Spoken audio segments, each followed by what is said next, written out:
equals does your device need fixing? We offer a free diagnosis. We pick up and deliver right to your door, no calls or travel needed.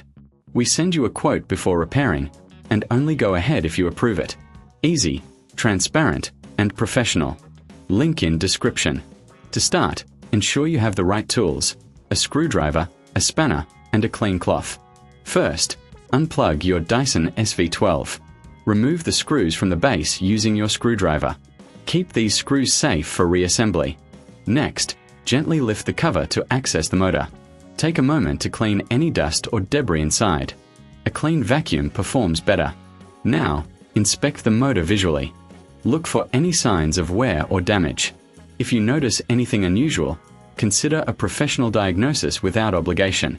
Disconnect the motor wires carefully. Remember, no calls, no travel. We offer pickup and delivery at your home. Once the old motor is out, place the new motor in position.